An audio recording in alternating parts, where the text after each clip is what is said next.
This is Business Talk, your business, your success. Sponsored by Take Action Business Coaching. The opinions expressed are those of the participants and may not be the views of the staff, advertisers, and owners of the station. Advice given is not intended to replace that of your business advisor.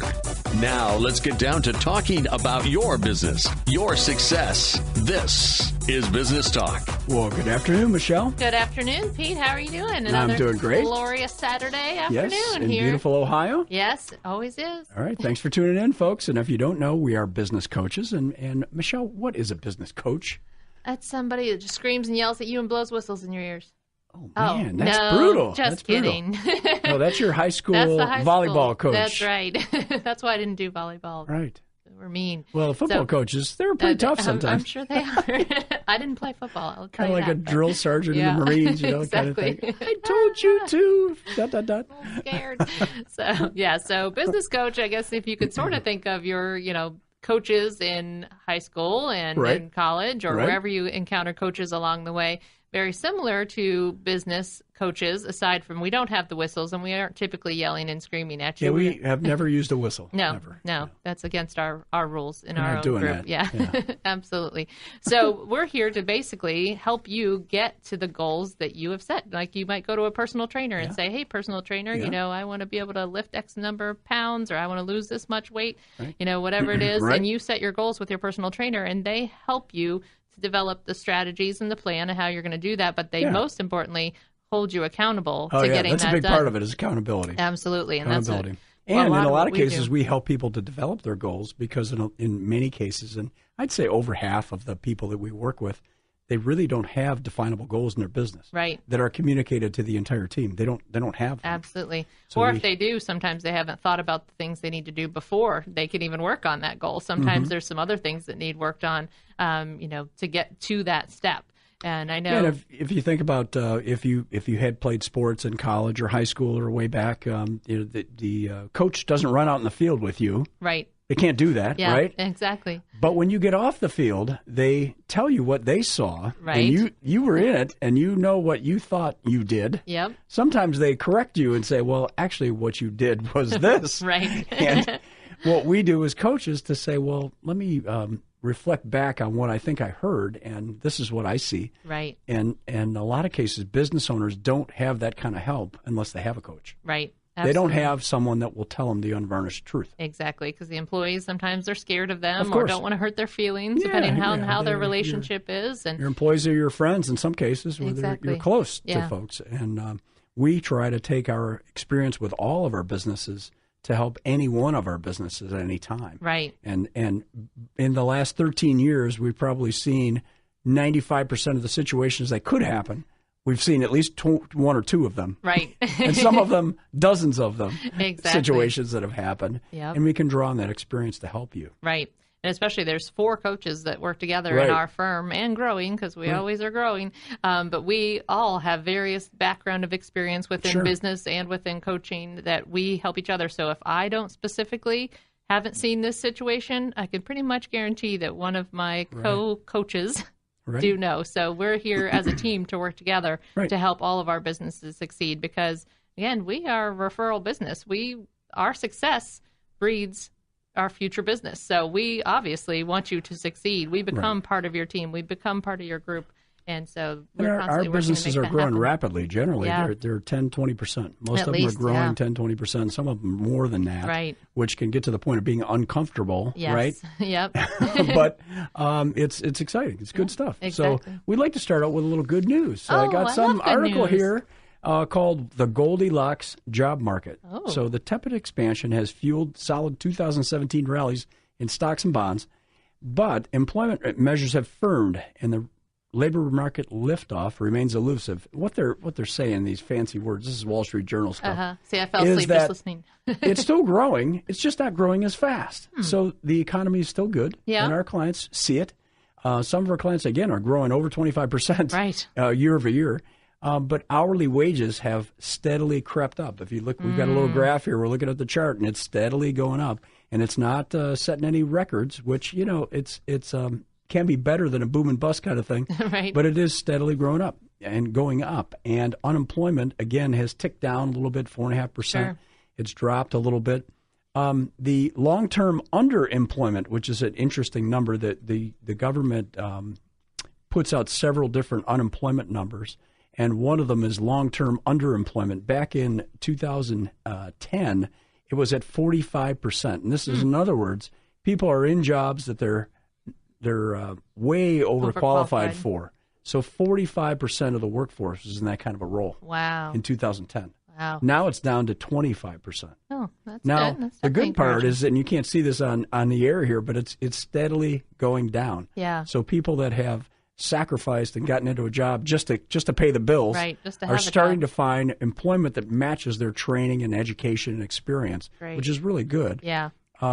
That can lead to a lot of job frustration when you are way overqualified for what you're doing. Let's see, I got a PhD in biochemistry exactly. and I'm flipping burgers here. Yep. But anyway, that's a good trend. And the thing that we're finding with hiring is that it's very challenging to find great people. It's challenging. Yeah. It's becoming challenging, which usually leads to wage increases. Yeah. Now they're starting, but it hasn't really taken off yet. But we expect at some point in the next year or two, if it's this tight of a job market, we're going to end up having to increase wages in order to get the right people. Yeah. Offshore drilling has been, we're going to do a little more of that. Hopefully it keeps our gas prices low. Yeah. Tax cuts may be coming, we hope. Oh, we like tax cuts. Holy cow, tax cuts are nice. I mean, John Kennedy did it back in 1964. Reagan did it in 1981. Bush did a little bit in 2001, 2003. But we'll see what happens. We'll see how that comes across. But that could be good for the economy. Well, I know I just paid my taxes. And That's fun, always fun, right? Hey, wow. So I'm sure but it's a lot over, of people would hope for right? that. It's over for the year. It's over. Not till next year. So make sure you take out enough as the year goes along. Exactly. We've learned that lesson. Put as many in your IRA or your 401k or anything where you can get some tax-free benefits. Be prepared for your quarterly tax payments. Yes. So General Motors is doing really well. Now, we've mentioned in previous shows that the number of cars being sold has dropped a little bit, but it's still over 16 million a year. And they're switching to more people are buying SUVs and trucks again. Yeah. Because gas is relatively cheap. Low. Relatively cheap. Well, I can tell you, I feel that, Pete, because as you know, my husband works for BMW, and so we get company cars, but they're select models that we can pick from, in order to lease a car through the company. Yep. And the SUVs are harder and harder to come by. They're they frequently not on our They're on demand availability now. because so many people are buying them. Did you want one? Yes. I know you have. Yes. You didn't want the one you got. I now. didn't know. You have I mean, a sedan, it's fine. no? It's a sedan, and it's a great car. I can't really complain about any BMW that I get I've to been drive. In your car. You shouldn't complain exactly. about the car. Yeah, but I will tell nice you, car. with the young kids and the family road trips, we're going to be taking a 14-hour drive here soon. It's nice to have that extra SUV storage space when you're talking about taking clothes for 4 people for a week. Yeah, right. But it is definitely true though. The SUVs are very popular with the gas prices being down. People are less concerned about having for a little period of time there. Those giant cars kind of went the wayside when the gas prices were through the roof. Gotcha. But now we're good. They're all happy to be driving the gas guzzling machines again. Okay. So the last big piece of good news here is NASDAQ topped 6,000 for the first time. So the small stock market has hit a milestone. This never happened before. Wow, that's great. Yep. Hopefully you own small company stock. Yeah, absolutely. Okay. You gotta be. Oh yeah. Well, second to last one. Last one. Rising home prices stir overheating fears. Now this hasn't happened in Columbus, Ohio. No. Yet, but there are some parts of the country, and we've got a client in Dallas. Dallas is up 52%. The average home price is up 52% from the low point in 2009-ish. Yeah. Like that. Denver, 59%. Holy cow. San Francisco, 98%. And they were high before. Right. Las Vegas is up 72%, but it's still 33% below where it was. Had been. Yeah, so they've still got a ways to go, but some of these other areas of the country are just booming. Right. Columbus is a little more moderate in our boom and bust.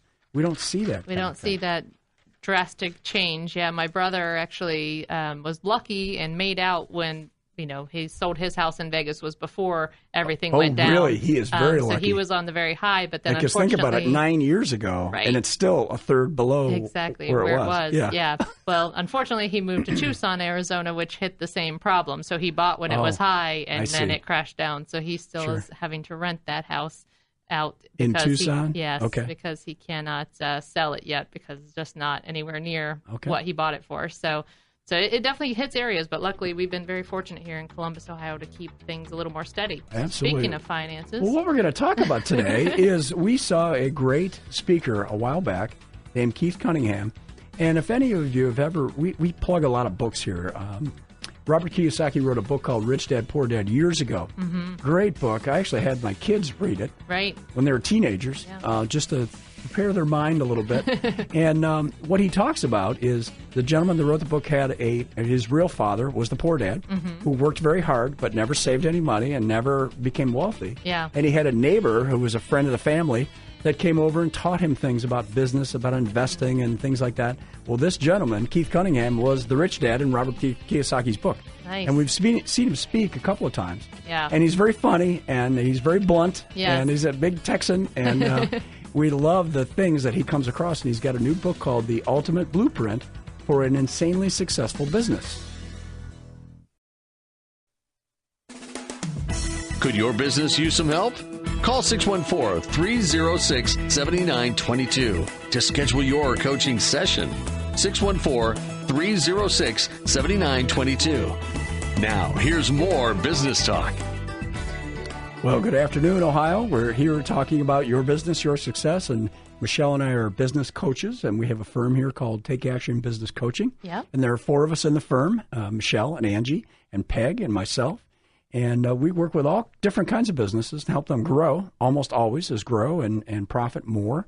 And then also to help people save time and reduce the amount of effort that it takes to get things done in the business and out. Yes, and sometimes helping with the culture is a big thing that people pull us in for, making the lives of the team work better, be better, their time to be better. I'd say at least half of what we do is working with the people, managing people and getting the right people into the right businesses, the right seats on the bus, if you will. Exactly. Okay, so what we want to talk about today is finances, and one of the things that we do is we read a lot of books.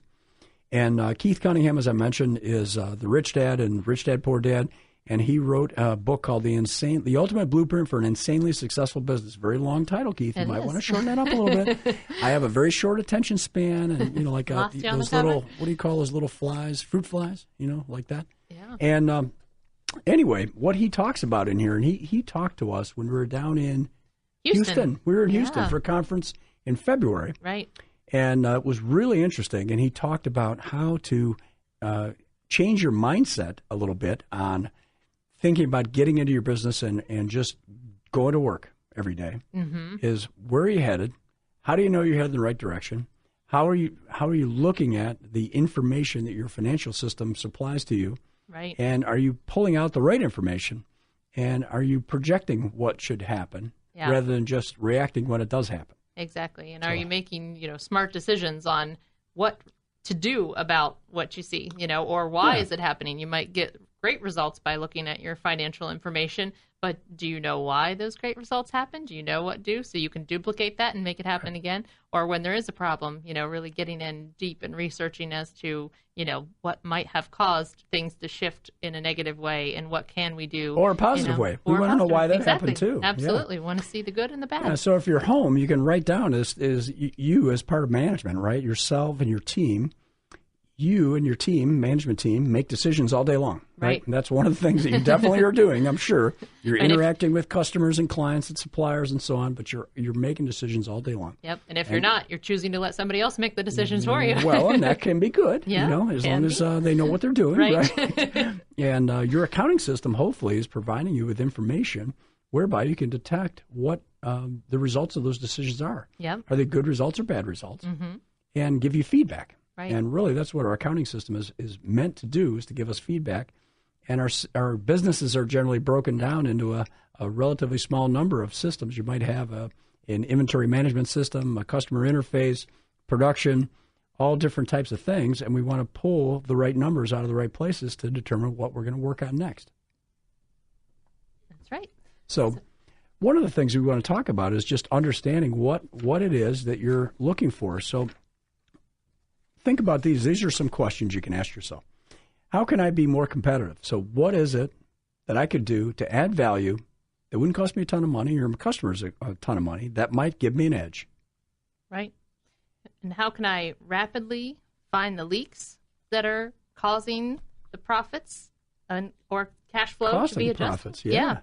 What can be costing the profits to go away when they're not there? So in other words, when you have a cash crunch, one of the things that we do, we may take out the balance sheet and take a look at how much you have in inventory, and whether or not you are collecting from your clients fast enough. Absolutely. So if we aren't collecting from our clients fast enough, that's money on the table. Basically, they just let go away. Yep. And one of the concepts that we like to review with people is that your profit and loss statement is one thing, right? It tells you at the very bottom what your net profit is. Right. But in a lot of cases, that money didn't just plop into your bank account. Yeah. And the only way to find out where it is to look at your cash flow statement. Right.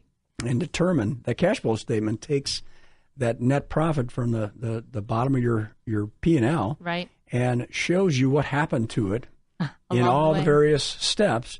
Did I increase inventory or decrease inventory? Did I allow my clients to not pay me soon enough? Right. Or did I pay my accounts receivable or accounts payable ahead of time or not? Yeah. And where did all that cash go? Absolutely. I can't tell you the number of business owners I know that I've encountered. I think you have too, Pete, when we just look at their profit and loss statement and you see there's money left over after, the expenses are paid and everything. They're like, but I don't have that. Where is that? Exactly. Right. So that's why we can't just stop there. We have to keep digging in and look at the balance sheet and at the statement of cash flows and try to figure out where did that money go? Where is it going?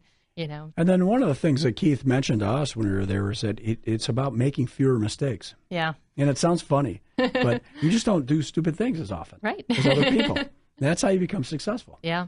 And by knowing how long it takes on average, let's say, for your clients to pay you, you can have a bit of an edge. And you'll understand it and know that, hey, I'm collecting fast enough, or maybe I could do a little better than this, and get the team engaged and create a system so that you can reduce the amount of time that it takes to get paid. Right. And sometimes people get really bogged down asking me, well, what is the industry standard? How long, for different things? And so one of the things they ask me, well, what is the industry standard as far as how fast people are collecting? And so you might be able to give that information, but I always, hit them back with saying, let's not worry about what everybody else is doing. Let's see where you're at. Let's figure out how many days it's taking you to collect from your customers, and let's set a goal to fix that. I love that. And a lot of, not just in the financial area, but let's figure out where you are currently. Yeah. And let's just say it's taking 15 days right now. Yep. Well, that's great. And is there a way, if you asked yourself and your management team, is there a way we could make that 10? Right. Exactly. And if we could, why wouldn't we? Exactly. Yeah. It'd be great if they paid in zero. Right. As soon as you deliver the item, it's paid for. Exactly. Wouldn't that be great? Yeah. Now, that's generally not exactly the case. Yep. But the lower the number, the better it is for you as a business owner from a cash position standpoint. Yeah. So always testing and measuring. Let's figure out where you are. Let's measure where you are. And let's set a goal to beat that. Better than yourself. Exactly. Right? So industry standards, as Michelle said, you can look those up. They're interesting. Yeah. But they don't necessarily matter as much as you looking at how you could do better. Right. How can you improve yourself and your company? Just a little better. Yeah. Okay, perfect. So, I'll give you a quote here. Bill Gates said, "Success is a lousy teacher. It lulls smart people into thinking they know what they're doing." So in other words, if I look at my bank account and go, I've got lots of money in there, I must be doing great. Yeah. Well, not necessarily. Right. And that's where Keith was really good about reminding us that, you really need to dig into your own financial statements enough so you understand where things are coming from and where they're going, and you can make informed decisions, because that may be false sense of security that you have. Absolutely. If you haven't paid any of your vendors for the last 180 days, but you have a ton of money in the bank, it doesn't necessarily mean a good thing. It may not wash out in the end. I mean, it's fine to get kind of an extended credit to, delay some of the things going out of your pocket, but eventually you do have to pay them. So one of the big things that we are advocates of is measuring. And Michelle, when you ran and you're still running it for a time now, your practice, your veterinary business, you were excellent at measuring everything that needed to be measured. Now, not too much, but you had some key performance indicators that you use to make sure that your systems were working properly. Right. And those are things that we measured all the time, and we kept our team informed too. There were certain things that I was measuring and just watching with myself and the owner and the other people in the leadership team. But there are many things that we were sharing. High-level things that just you would look at, Absolutely. maybe. Okay. Yep. But there's definitely things that we were sharing with the team, even what our goals were for our gross revenue, our goals for our average transaction fee, our goals for the number of new clients that we wanted to get, the number of what our conversion rate was for customers coming in, all these different things that we were tracking. Yep, our retention rate, our lifetime value. There's just things that we were constantly looking at and sharing with the team, because knowledge is power. And sometimes just knowing what the goals are that you're expecting them to hit will make them hit that goal. Focus on it's a subconscious thing. We talk about the reticular activating system, that little part of your brain. It's the subconscious part that helps you to focus on things. Now, you've got one. You're listening out there. You've got one. You just didn't know you had it. Exactly. Surprise. You can look it up online, right? Absolutely. RAS, yeah, there's all kinds of information about there about your reticular activating system. And it's kind of one of those things that you focus on certain things. So we want to be focusing on the right things. So we don't want to think about what we don't want, because if our reticular activating system doesn't understand the word don't. So if I say, I don't want to lose $1 million this year, my brain just heard lose $1 million this year. And now it's focusing on losing $1 million. And that would be horrible. I would be in big trouble. I would not be happy. He would not be happy. My business would certainly not be happy if that was for the business. So in other words, one of the reasons why human beings, it's important for us to set goals and also to measure things is that it helps us focus on the right things. Exactly. And Keith Cunningham, again, he put this in terms of leverage. So as a business owner, how many of us are really busy all the time? Yes, right? Some of them are so busy. Our voicemail on our cell phones is full, right? And we don't get back to people fast enough. And we don't return emails fast enough. Talk to enough of our employees often enough, because we just don't have time. Right? And you run out of time. So leverage, one way to use this concept of leverage in a financial way is to have some of these measurements in place so that you focus on a relatively small number of important items. Right. And that's leverage, and that saves you time. Yeah, absolutely. And don't look at it every hour, right? Exactly. But you look at it at a time frequency, a time period that makes sense. Right. And a relatively small number of things that are very important that will tell you how the business is going to perform over a long time, long period of time. Yeah, setting a regular schedule that when you're going to be looking at these. I'd say at the end of the month, beginning of the first month, the next month is a good time. The end of the quarter, sometimes I do have to talk people down, because they are looking every minute, every hour, every day, at least daily, and they're like, our average transaction fee was only this for today, and I'm like, it's okay. There's going to be down days, and there's going to be open 200 days a year. Exactly. Yeah. Be cool. Right. Sometimes you blow away that number, and sometimes you come under it, and that's okay. But it's a matter of the balance. Making sure that you are profitable on a longer term scale, on a month or on a quarter, on a time, on a year for sure. But you don't want to just wait and look at it at the end of the year. You want to make sure that you're looking at it regularly enough. Well, sure. And some of our clients that are manufacturing companies, for example, is when we have large jobs that are in the process, as these jobs ship, we want to know what the gross profit on that job is when it's completed. Right. As soon as we can get the numbers together, for sure, we want to give the team, the people that designed and engineered and built this equipment, some feedback on how they did. Right. How well did we estimate what we were supposed to do? How well did the thing get designed? Right. How well did we build it, and how long did that take? How did our subcontractors do?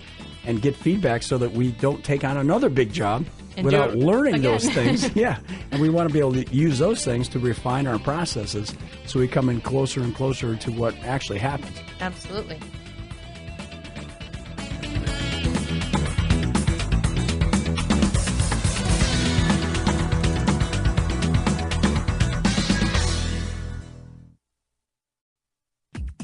To learn more about today's topic, call 614-306-7922. Now, back to more business talk. All right, we're talking about some financial aspects of your business today. We heard a great speaker, Keith Cunningham, a few months ago down in Houston at one of our coaches' conferences, and he talked a lot about measurements. Yes, and we're always looking to measure. Read the scoreboard and know what the scoreboard says and what to do about that. If you're we've got some football fans in Ohio, right? Yes, I would. Let's think say you walked into Ohio Stadium, fans. You sat down, and the game started, right? Yep. And there's no scoreboard. Then you'd be a How little would concerned. that be? I would be very concerned. That would be a pain, right? We want to know. We want to know who's winning. Right. And we're very competitive if you haven't figured that out. Yep. We want to win all the time. We want you to win all the time. So we want to know critical systems within your business. We want to measure so that we can show you that you've won. Exactly. Right? Yeah, we want to be winning. And we want to be able to repeat it. Because if you don't measure it well, you won't be able to systemize it so you can keep doing it. Right. We're past the little league days when nobody knows the score because we're all just here for having fun. No, we're competitive. We want to know. We're going to have fun and we're going to compete like crazy. Exactly. So if you don't know that you're tied up, you don't know to change things around and make them fight a little more. Pick a new plan in order to get ahead. We don't want to be tied. We want to win. Yeah, the other point we want to make is that it is about leverage as well. And if you can find the critical few and measure those things, it will save you time because you and your team will focus on those things that are really important. Right. Some things are important but not critical. Yes. We want you focused on the real critical things. Absolutely. And one of the things, just kind of before we get back to the main part of our topic here, is that we have every quarter a 90-day planning session where we get together with all of our customers, bring the entire group together, all the different industries together, and some of them bring their key managers or other people in their business to kind of share. But the important part is that we're going to help you define what your goals are that you're going to work for those next 90 days. And we're going to help you come up with strategies and action steps on what you're going to get done there. And again, as Pete was saying, having that leverage, having those critical things that need worked on, and one of the first things that might be on one of your first plans is measuring where are we at now. If you have no idea where you are, you can't create a map to figure out where you're going to go. If you ask your GPS system to tell you how to get to Toledo, but you won't let it know your location where you currently are, it's going to have a hard time telling you how to get to Toledo. You might end up in the lake. That's right. Exactly. So, you need to find a way in order to figure out where you are so you can help yourself and we can help you create a map to get to where you're going. So on June 16th is our next 90-day planning session that's coming up here, and it's from 8 a.m. until about 3:30 in the afternoon here in Columbus, down in the Grandview Yard area. And we are going to invite 2 businesses from this listening group today to give us a call at 614-306-7922 and mention that you heard today Pete and Michelle talking about the 90-day planning session, and we are going to give tickets away to 2 businesses to attend that 90-day planning session, meet many of our customers, and develop your own plan for what you want to get accomplished in your business in the next 90 days. So come There's check generally us out. 45 to 50 people in the room at the time, so it's a big group. And, and 20 to 25 businesses. You're going to be listening to 4 coaches, Michelle and I, and Peg and Angie as well. Right. And we'll be talking about some things, but you're also going to learn a lot from the other business owners in the room. And there's a lot of similarities. You think, well, what do I have in common with a law firm? I'm a little manufacturing company. Right. And, you all have employees, you all have customers, you all have subcontractors, you all have support, administrative people, you have financial folks. Yep. There are similar challenges with almost every business we have. Right. We say a lot of businesses are the same. Obviously, each business is individual as far as what your passion is, what your goals are, the way you want to run it. But the basics of business are there. You have customers, you have team members, you have to make money. Otherwise, it's really just a hobby that you're throwing money at if you're not a profitable business. Why did you quit the job where somebody was paying you to go run a business where you're losing money? That's not a great place to be. Is that what your spouse said? Yeah, okay. Exactly. So these measurement things, we want you to measure results, right? And we want you to identify and correct and improve the activities that are producing those results. And then we want you to measure again. So this is a ongoing process we're going to do all the time. Right? Absolutely. Every week, every month, every quarter, every year. Right. Some of our clients, we do financial reviews with them monthly. Some we do quarterly. It just depends on the business. Right. And there are some things, though, if we don't meet except quarterly on financials, we'll have them track all week and all month to make sure that they're watching the critical things. Right. So if things change, if there's a big change that happens for whatever reason, be it a political thing or something with the economy or just something in your area, a big, even devastating storm, we need to be on top of any changes, especially that go negatively, in order to make a quick resurrection into, finding new systems and new ways to get around those things that may come up. So here's another quote from Warren Buffett. He's got 2 rules. Number 1, don't lose money. I think that's a good rule. Rule number 2. See rule number 1. That's pretty much it. That's it. And then Keith Cunningham adds a 3rd rule, just spend some time thinking. So we don't do this often enough. Just stop and think. Now, you're the boss. You're running this business. If you're running around so fast that at the end of the day, you didn't get to work on what you planned to work on, and yet you're exhausted. You know you got a lot of things done, right? But you didn't get to actually spend the time on the things you wanted to. Yeah. You may need to prioritize where your time is being spent. Right. Delegate a thing or two. Yes. And figure out a way to spend some time just thinking. Yeah. And sometimes you need to schedule that. Actually, I would say often you need to schedule that time into your calendar, into your daily calendar. And that's okay. And it's okay to turn off the phones or lock the door. Or don't find me unless it's an absolute emergency that you can't absolutely handle it without me. But sometimes we do need to make sure that there's things that get off of our plates as the business owners that we don't need to be worrying about. You might pop in and check in on the people that are running those, make sure that they're still getting done. You don't want to just drop everything and not let things be happening. But you really do need that time. We call it working on your business instead of in your business. So in your business is the day-to-day fires. It's the running around like a chicken with your head cut off. Yeah, so occasionally you may want to get up, shut your office door and close it, and just not look at your email for 15, 20 minutes and think. And think. Maybe it's about one of your most challenging problems that you've had that's popped up. Every year we have this problem. Right. Or every year we have a problem with a certain type of customer or a certain type of process. Yeah. And think about those things. Try to get to the root cause of something. Absolutely. And spend some time thinking about the biggest things that challenge you. Yeah. And sometimes it's by yourself. And sometimes it's you and the leadership team getting out of the office and getting away and spending that quality time to think. Because sometimes you might get stuck if you're just thinking of it by yourself. But if you have a bunch of different minds throwing in different ideas, they might not all be the right ideas, but just having that kind of brainstorming session with the powers that be that can come up with some great ideas. And again, uninterrupted, that it's not, with the 50,000 other phone calls interrupting you, just an hour or two. And it's okay to schedule that time with yourself and do it a couple times a week. So the other thing that he mentions is that, and this is, again, Keith Cunningham, who wrote the book about Ultimate Blueprint for an Insanely Successful Business. And what gets measured gets done, and you've got to create the results you desire. You've got to get clear on where you are. So where is our business currently? Right. Number of customers, average amount that they spend with us, our average gross profit on the jobs that we complete.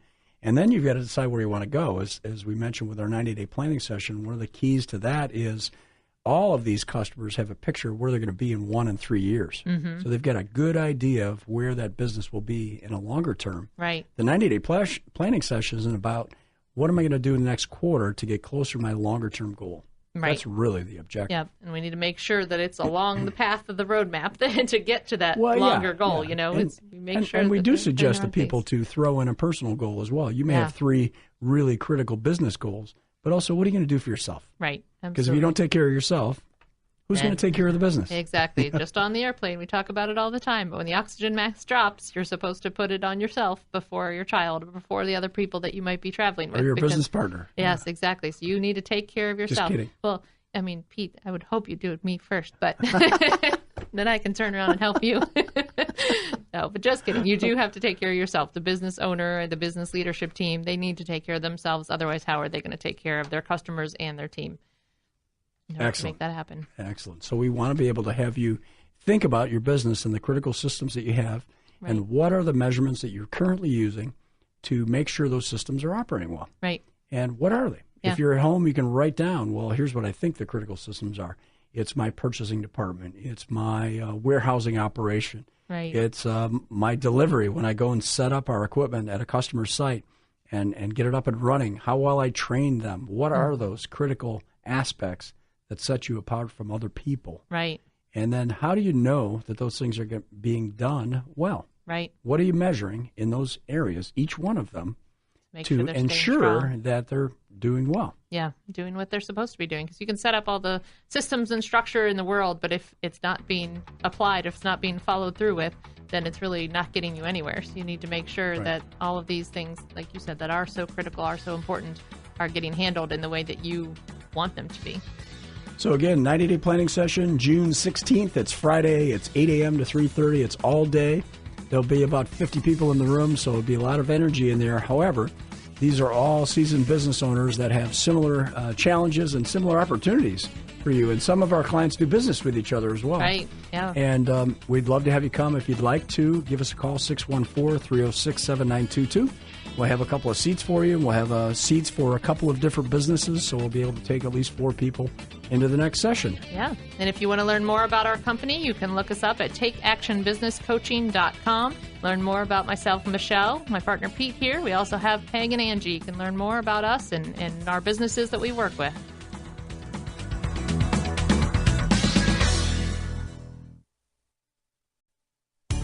Could your business use some help?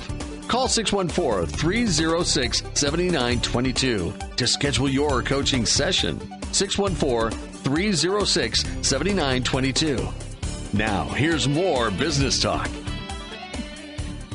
Okay, we're here talking about financial success within your business and some of the things that you might do to measure different things during the operation of the business. And how do we make sure we're measuring the right things and often enough? Exactly.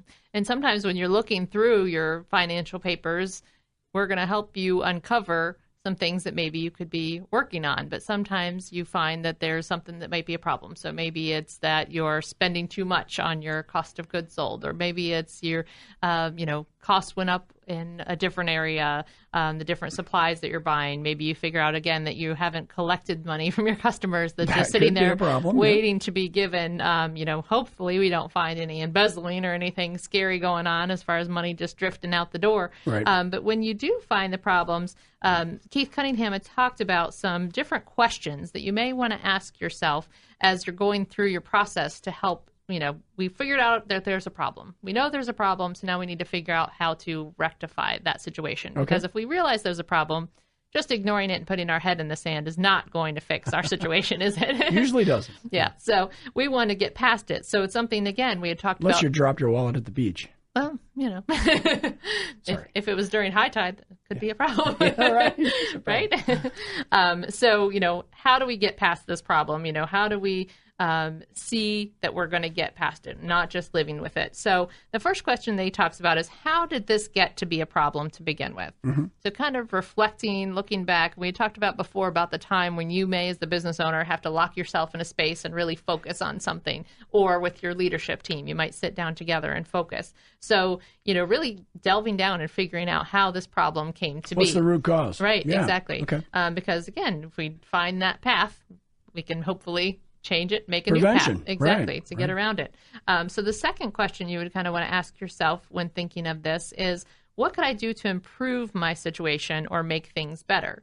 So we know what the problem is. We figured out how we got there. Now what could we think that we could do to improve that situation to make it better? Then number 3, if I could blank, and in that blank we're going to put in a skill. If I could do this skill really, really well, I could solve this problem. So think of a specific skill that you or somebody on your team could have in order to solve this problem. Learn how to manage it better to avoid it. Exactly. Yep, absolutely. Gotcha. And then number 4 is, if I could blank, and in this blank we're going to put a resource. If I only had this resource, I could solve this problem. So think of something else that might help you. It could be a system. It could be a piece of equipment. It could be a new person. Right. Exactly. That I could solve this problem. So number 5, where have I tolerated mediocrity, lowered our standards, or allowed inconsistent execution to become an acceptable performance criteria? So, oh, my goodness. Now that, we could talk a lot about that. That's a mouthful. Now, all of us as business owners, we've all gotten into managers. Even if you're working for a big company right now, you've gotten to a point with an employee where you said, oh, I'm just not going to talk to him about that. I know it's a problem, but it exhausts me. I'm not going to mess with it this time. Exactly. We've all done it. Absolutely. At some point or another, you've done it. Yep. So what you've done is you've lowered your standards. Absolutely. And you've lowered your expectations. Yep. And what's going to happen? It's going to happen again. Yeah. It's going to happen again. And whatever it was may actually grow. Yeah. Because if another employee finds out, well, I don't actually have to follow the procedure, Joe did. Right. Exactly. Pretty soon 2 people are doing it wrong. Exactly. And they developed their own rules of the game. And the game just changed. The rules just changed. And you didn't even know it. That's a biggie. So, and as a business owner, we empathize with you because you're challenged with, if I don't correct it, who will? Right. Well, actually, it starts at the top, right? And determining that once you create a system or a process, we're going to follow it. Mm-hmm. If you don't make sure that happens, then the entire team will do the same thing. Absolutely. And if they don't follow the process on this process, what if they don't follow it on one that is absolutely critical to the success of your business? Right. Or, could be in the life of a human or a pet or different, depending on the industry. It can be life-saving things, or if your team member, something in your, big distributing centers or manufacturers, anything like that. Systems that aren't followed through could lead to job safety, lead to some major and problems. Big liabilities, right? Absolutely, Sure. yeah. And I know one of my favorite things that Pete says all the time is you get what you tolerate. So if we've tolerated mediocrity, it will grow and grow and grow to become an even worse situation. So again, pushing yourself, pushing your standards. And I actually was just talking to one of my clients the other day about, I'm going to come in and I'm going to watch your business for a period of time because you need a fresh set of eyes. You guys have been doing this too long and in the same thing. And it's not to say that you're doing anything wrong, but is there something extra that could be done? Or is there something that could be increasing your efficiency, doing different things in a different way? So sometimes getting, whether it's a coach or whether it's anybody outside of your business, just kind of observing the situation of what's going on might be able to give you some really good insight. Well, that's one of the benefits of cross-training when you move employees. If you're at a point where you have the ability to switch people and have one person learn this person's job and the other person learn the other person's job, almost always they're going to say, well, couldn't we save a few minutes if we did it this way? Right. Or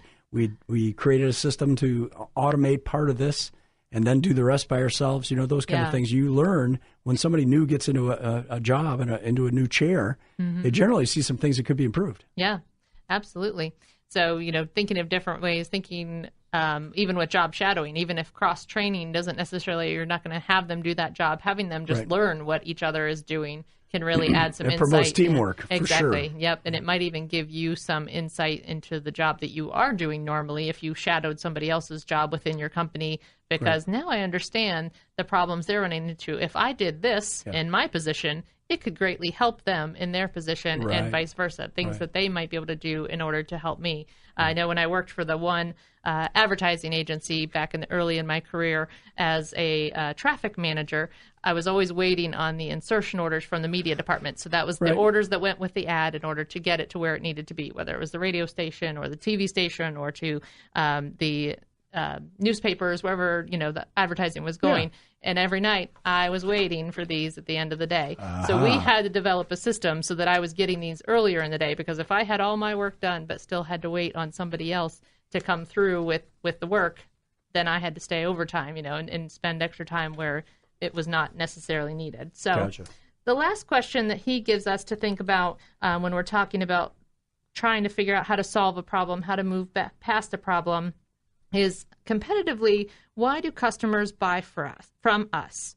Why isn't this strength sufficient to cause more potential buyers to stop doing business with our competition and start doing business with us? Okay, that's a great question. Yeah.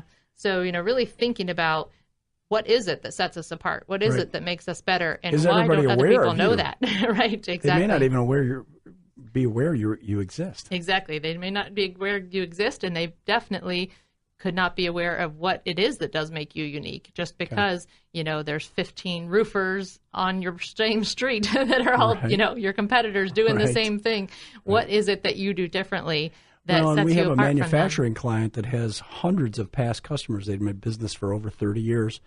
And the customers that have purchased from them, I'd say past 5 years ago, don't know of several things that they've started to manufacture now that they didn't then. Interesting. So we've got an activity where the point is that at some point in the next month or two, we're going to be contacting them through a couple different methods to let them know that we're offering things that we didn't a few years ago. For sure. And it'll definitely create some business. Yeah. There's no doubt about it. Absolutely. I mean, they're manufacturing things that other companies are making. Yeah. But right now, the past customers that they've had don't know that they're in that business. So they're very likely going to somebody else to do the things that they could be doing, even if they have been happy with that company. Part of the point there is, when's the last time that you talked to your past customer? Right, for sure. And I don't mean just talk. I mean email, send them a note, send them a photograph of something cool that you've just done. Right. Those kind of things. Have you reached out to let them know, here's where we're at today? Yeah. And honestly, even your current customers, do they know that you do X, Y, and Z also, Sure. So maybe that's true too. your company's called ABC Roofing. Sorry if there is an ABC Roofing in Columbus. I don't know if there is, but but if there is, okay, clearly you do roofs, but maybe you also do siding. Maybe you also do windows. Maybe you also build decks. Maybe you do complete exterior remodeling. Right. If your name doesn't say every single thing that you do, make sure your customers know every single thing that you do, because that's one of the biggest things that we find, a leak hole that we find that's the simplest form of marketing, is educating your existing customers and your past customers on what you do. As well. Absolutely, for sure. Yeah, and the other thing that we're going to talk about here just near the end is that, and Keith mentioned this, Keith Cunningham again, who wrote this book, he's talked about sometimes business owners want to just grow. That's all they're focused on, is growing. And his things that why people are so focused on that is there's three primary reasons. And he calls it adolescence. The business owner is stuck in adolescence. Sales and traction are critical in the business startup phase, but maturity requires a balanced approach. In other words, if you look at the New England Patriots, I'm my Bengals fan on this Browns radio station. But the Patriots, every year, they have things systemized to the point where they produce great players from the same kind of players that everybody else gets. And they turn these guys into amazing performers. Right. And they've got a systematic way of coaching and dealing with issues and dealing with non-performance and dealing with great performance, so that they can produce things over and over and over again predictably. And that's systemizing, which may not sound as exciting as throwing a football, but it's important. And the other thing is about ego. And look how big and important I am when I have a huge business. Well, what we want to think about also is cash flow and profit margin, not just sales dollars. Yeah. It's not just revenue. Yeah. We want to make sure we collect it. We want to make sure as a percentage of sales that you're more profitable than you were last year. Right. And then it's fun. It's always exciting to close a new deal, right? Yeah. But we also want to make sure that we're systematically growing the business so that it's going to be profitable 2 years from now and 3 years from now as it is today. Right.